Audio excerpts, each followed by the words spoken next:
Hello, and welcome to my very first movie review. It is now about 11 o'clock, and I'm about ready to review my first movie review, The Inquisitor. Just got done watching it a few minutes ago. Actually, roughly a half hour ago now. Interesting film. Let's see. Lance Henriksen plays a diabolical, insane monk by the name of Torquemada in the middle of the Spanish Inquisition.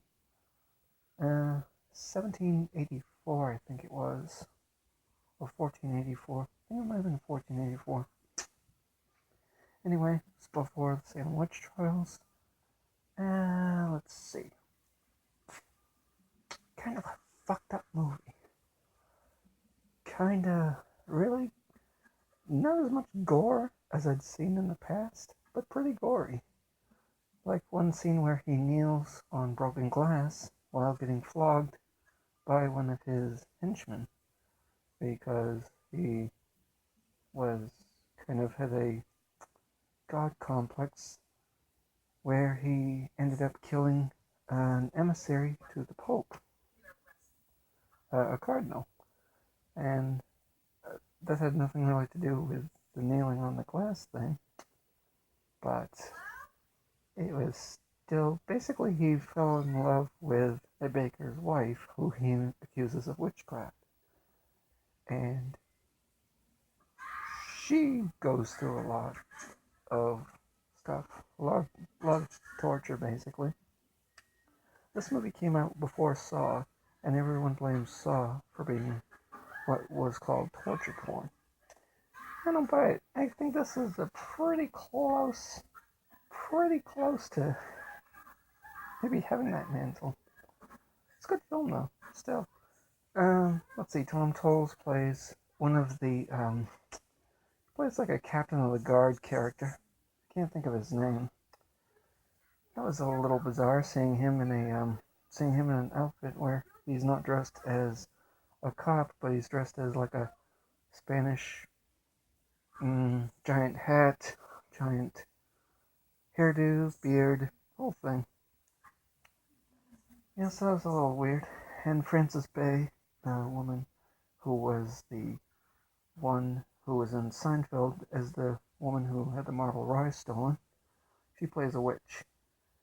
And she more or less brings down Torquemada, which is kind of interesting because a lot of it was kind of gory the way she did it. And The Pit and the Pendulum is basically the working title of the film as well. Very little to do with The Pit and the Pendulum, except for like maybe the third act, where you actually see both.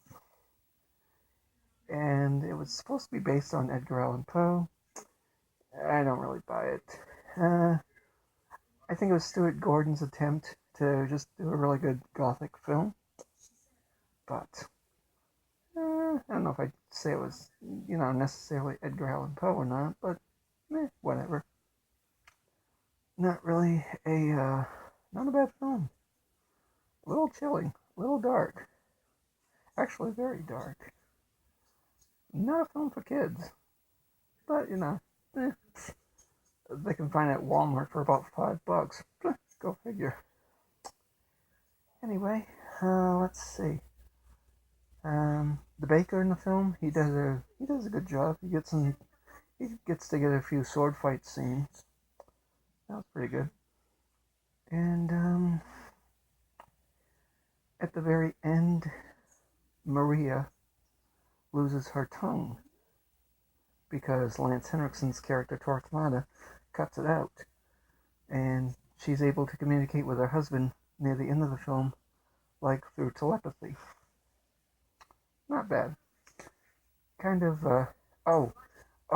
one guy I forgot to mention.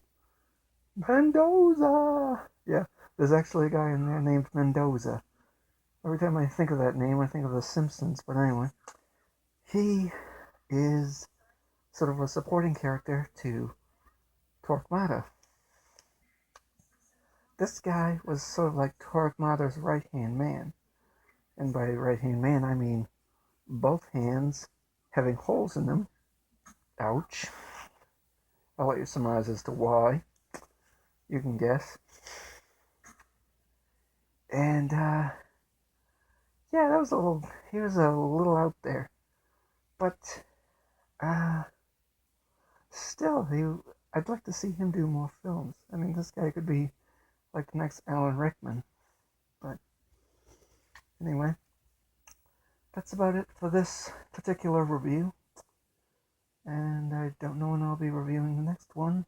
Probably, if all goes well, soon.